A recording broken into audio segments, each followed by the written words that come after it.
Good day, classmates. My name is Devon Gilreath, and today I would like to ask you a simple question. As a staff member of the emergency room department, what would you do if you were approached by a patient demanding to be put at the front of the line, regardless of their suspected injury or the other individuals who have been patiently waiting? What would you do in this situation?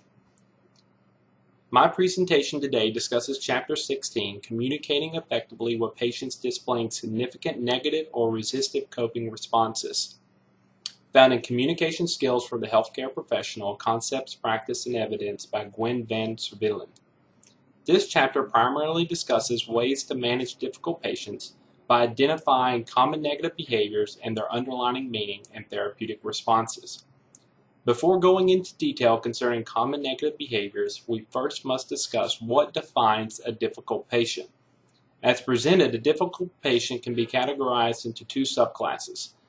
There are patients who are difficult to treat, thus relating to the context of their medical prognosis, i.e. they're not getting any better regardless of the treatment rendered.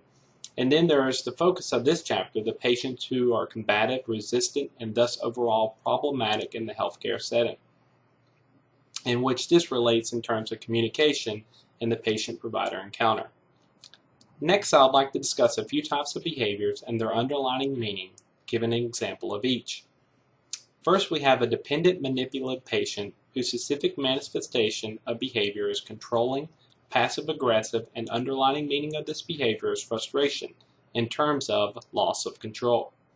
A prime example of a dependent manipulative patient would be a frequent patient of the ER who cons her way to be seen first, screaming that she's in pain, though all the staff members know from her previous history she's only there seeking attention. Then after all the workups have been completed, and once again they find nothing, she argues if the staff will only let her stay a little bit longer, her symptoms will reoccur, and then threatens with legal action if they do not oblige. Next, we have the aggressive patient, whose specific manifestations of behavior is attacking, blaming, and the underlying meaning of this behavior is low self-esteem. An example of an aggressive patient would be a patient who visited the ER the night before, returns the next day, demanding to see the physician that treated them, stating that their headache has gotten worse, and pushing their way past all the staff, they find the physician and they put him in a chokehold, screaming at the physician that their treatment plan did not actually alleviate their symptoms. As you can see, this would be a rather extreme case of an aggressive patient. There's also a demanding patient, in which their behavior type coincides with frequent requests that are usually unrealistic, foreshadowing feelings of inadequacy or loss of control. An example of demanding patient would be a patient who refuses to try a physician-approved treatment plan. Rather, they want to be prescribed a different medication in reference to the research they've conducted on their own. This patient will absolutely not concur with what's actually going on in their treatment and wants to treat themselves, demanding that the provider actually follow their treatment plan. The chapter goes on to explain other negative behaviors to include condescending, self-pitying, and complaining patients. Now, after discussing some negative behaviors displayed by difficult patients, I would like to focus on ways to deal with patients in a therapeutic manner. Difficult patients usually elicit a heightened situation in which can be an emotional roller coaster for healthcare professionals. It's important to remember as healthcare professionals, we should not react to these situations, rather respond. What I mean is take the time to analyze the situation and determine what is the patient really saying, why is the patient saying it, and what can be done to alleviate the patient's concerns or problems.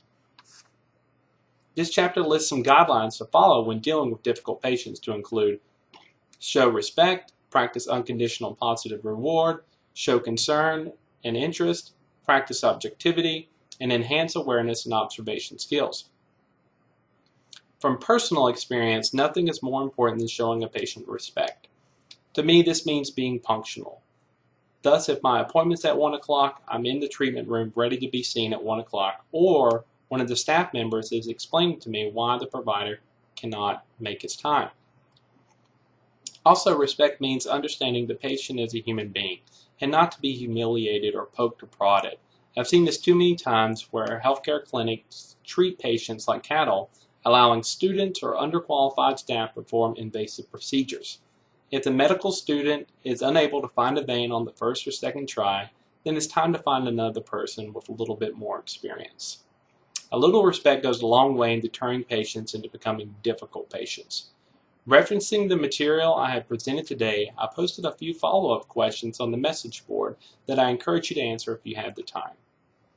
In conclusion, today we have discussed what defines a difficult patient, what behaviors are associated with difficult patients, and some therapeutic approaches to alleviate, thus de-escalate situations involving difficult patients. I hope this presentation has provided you with the knowledge to understand why patients become difficult and what you can do to make a difference. I would like to thank you for your time. Have a wonderful day.